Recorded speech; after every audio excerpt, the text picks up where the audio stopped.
Hi everyone, my name's Loughlin and today we're going to cook a twice cooked Panettone French toast. I've got some peaches here which we will grill, and we'll also serve this with some caramel sauce. So this is a great recipe for you to use up a Panettone which you may have been gifted for Christmas.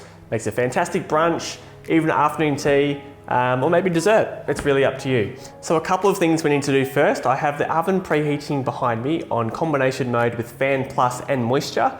So it's at 160 degrees plus 50% humidity. This is using a steam combination oven, but you can also do this in a regular oven as well. I have my baking tin greased and lined, so I'm actually using an unperforated steam container today. Any rectangular baking dish will do the trick. I've got all of my eggs, my Panettone of course, sugar, some oranges for their zest, some vanilla, and some cream and some milk. So have everything ready to go before you start, and now we can crack on straight into it.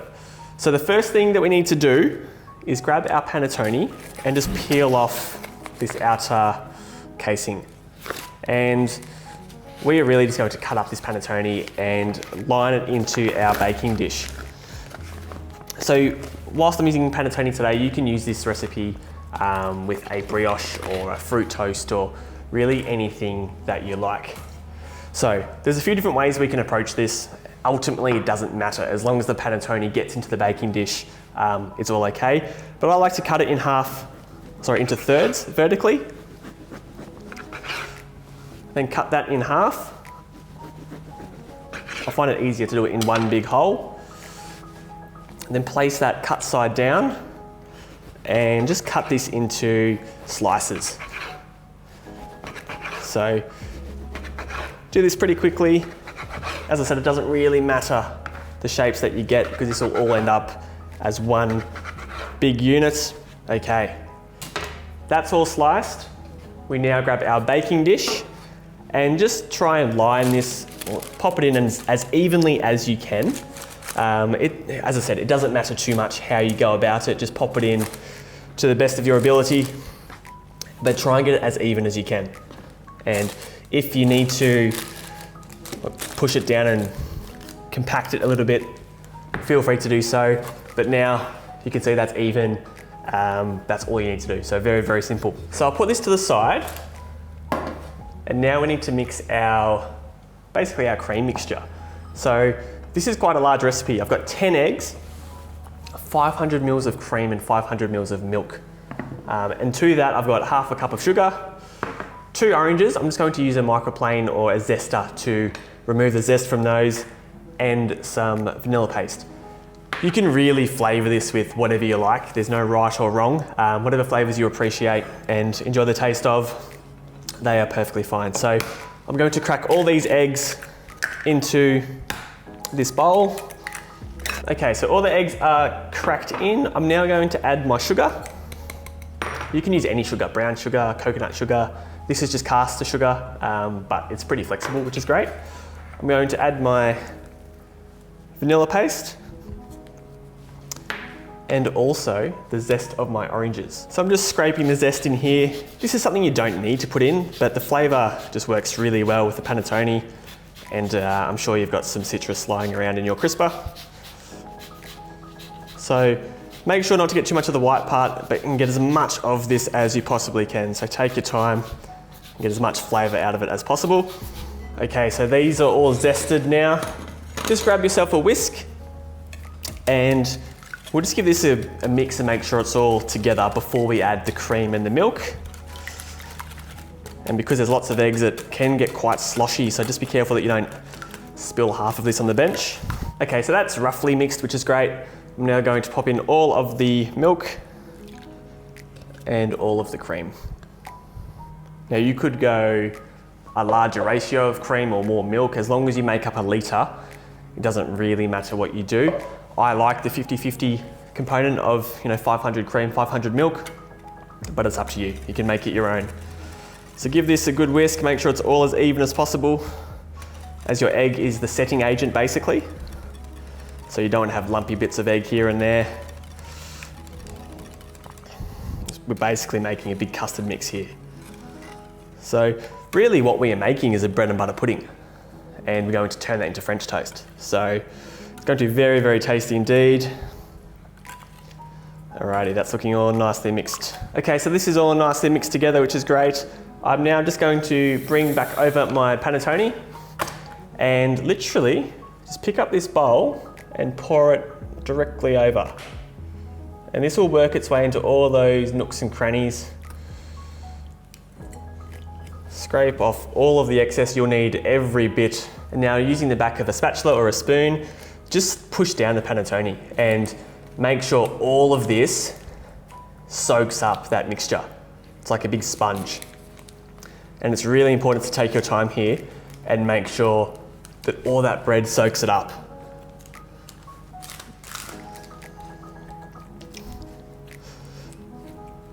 And don't worry if it starts to crush or to break down a little bit, because we'll slice this up. It's going to taste like one big, almost cake in some ways.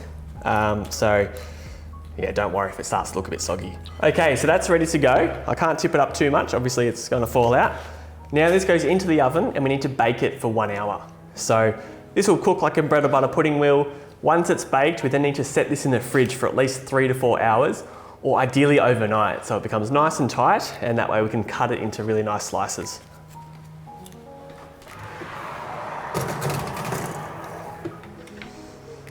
Okay, so it's been about an hour now for this Panettone French toast, bread and butter pudding, whatever you want to call it.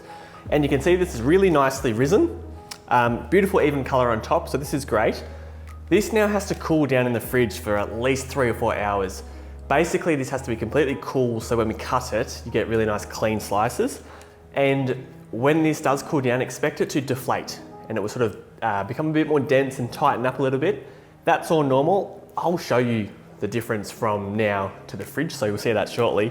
But this is perfect. Pop it into the fridge. You can even do this the day before and let this sit in the fridge overnight, and that's probably the ideal scenario, but 3 to 4 hours is perfectly fine as well. So here we have the French toast fully cooled down. So this has been in the fridge for about 4 hours now. You can see when I pulled it out of the oven before that it really grew quite a bit, and now it's sunk down, which is good. So it's really quite a dense mix, which is excellent. We'll cut this up in a second, but before we do, I've got some peaches here. These are nice and soft, beautiful and ripe. I've got a griddle pan here preheating on induction setting 6. So we're going to just grill some peaches in the background. So what we have to do is obviously remove the stones from our peaches. So I'm just going to carefully cut these. We'll run a knife around the edge. We'll remove the stone and we'll have these sitting on the induction for a few minutes on each side, because we want to get colour on them, of course, but we also want to cook them and break them down. So probably 2 to 3 minutes on each side, I would say. Beautiful.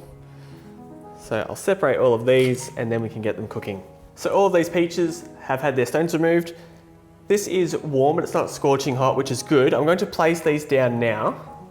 Obviously we haven't heard any sizzling yet, but we'll start this off on a slightly colder pan. And what that will do is it'll soften the peach and cook it. And as this pan preheats and gets hotter, we'll then start to get the color. These can burn quite quickly because they are natural sugar. So doing it this way works out quite well.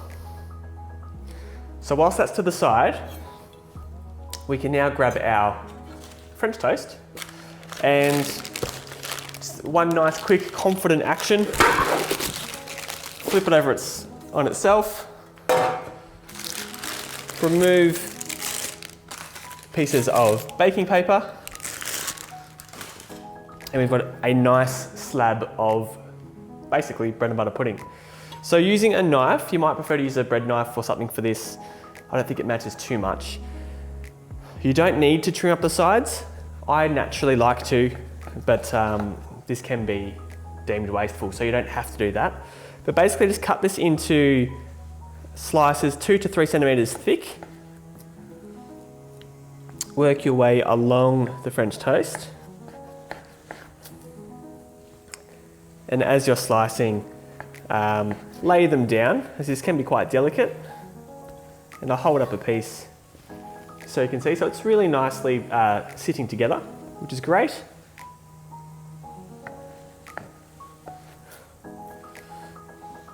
All right, I'll just do this slice and then I'll pick this up and put it to the sides.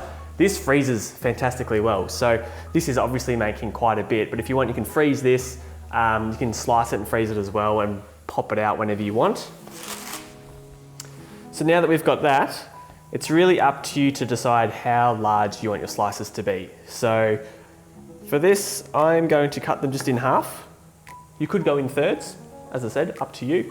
It also looks great if you cut these even bigger and then get a cookie cutter and get nice round portions. But of course, when you cut with a round cutter, you get all that excess around the outside that can be wasted. So really up to you if you want to do that or not. But here we have all of our portions of French toast. I'll just line these up nicely on the board. So here I've got 10 pieces, which for me is 5 portions. I'll go 2 portions, 2 pieces per portion, and that should be a pretty reasonable size. This is quite rich, as I'm sure you can imagine. So what we'll do is I'll quickly make a caramel sauce. We'll then sear this off. The peaches will not be far off either, and we can put it all together. But for now we need to get the caramel sauce on. So really simple, 3 ingredients: brown sugar, butter and some cream. What I'm going to do is add my butter to this pan and also the brown sugar. And I'm going to pop this onto the induction on induction setting 7. So it's a medium to high heat until this is really vigorously bubbling. I'll then remove it from the heat and whisk in the cream. But I'll bring the camera across so you can see inside this pot so you know exactly what point to add that cream. Okay, so we'll just give this a bit of a whisk just to make sure that everything is evenly distributed in the pot.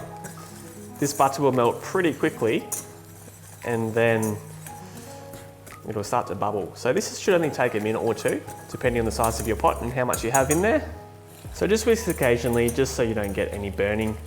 Okay, excellent. So this is bubbling exactly as we want now. I'm just going to switch this off. We don't actually need to remove it from the heat. I can just turn it off so it can stay on. I'm now going to add in my cream and give that a quick whisk through.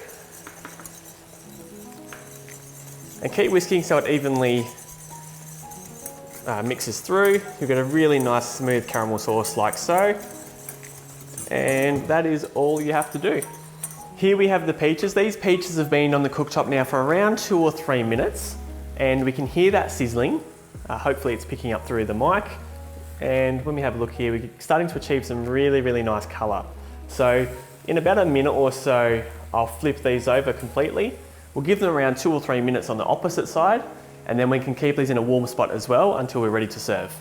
So to cook off the French toast now, I've got a non-stick pan. You don't need non-stick, it just makes things easier. Some diced butter, which I'll grab shortly, and obviously the French toast. So I'm going to pop this onto the cooktop on induction setting 6 thereabouts. And then we can slowly cook this off. We need to be quite delicate when we cook it so not to get too much colour and make sure we warm it through as well. And then we've got the peaches, the caramel sauce, that's it. Okay, so it's time to cook off the French toast now. I've got some diced butter here, which I'll just throw into the pan and I'll heat this up until it gets nice and foamy.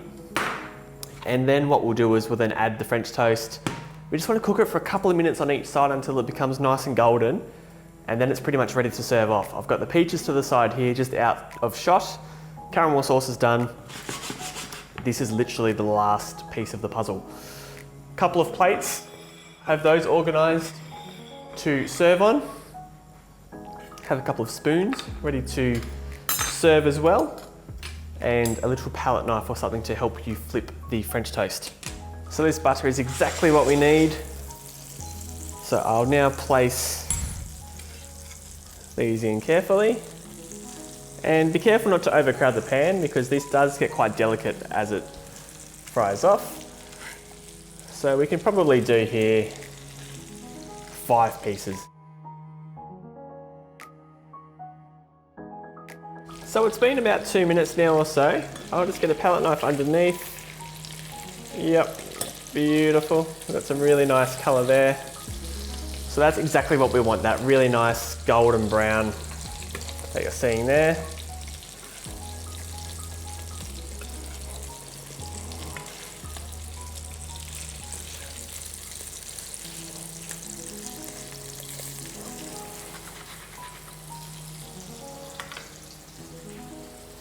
So we'll give these another 2 or 3 minutes on this side, and then I'll actually flip it back onto the original side for another 30 seconds or so, and that's all this French toast needs. Okay, so this French toast now is looking perfect. We've got some really nice golden color. So I'm just going to lift this out and place them onto my plates. And if you're cooking this up in batches, you can pop this onto an oven tray just to keep warm in the oven at around 80 degrees or so. We'll keep it at a really comfortable temperature. So pop this up like so. I'll then grab a couple of my peaches. So that one's got some beautiful charring on it, as does this one. We've got our caramel sauce, which I've just kept to the side, as I said, and it stayed really, really nice and warm. So, as much or as little as this as you want. I'm a massive fan of anything sweet, so I tend to go a bit over the top. But even if you want to serve this down the table in a small jug or something, I'm sure that'll be a hit. So here we go. We've got panettone twice cooked French toast, some really nice grilled peaches, caramel sauce, and I have no doubt this will be an absolute hit for breakfast or brunch or whatever you decide this to be. Thank you for watching. We would really love it if you give this recipe a go at home. If you do, be sure to post it on Instagram and Facebook and tag us in your post, as we would love to follow along.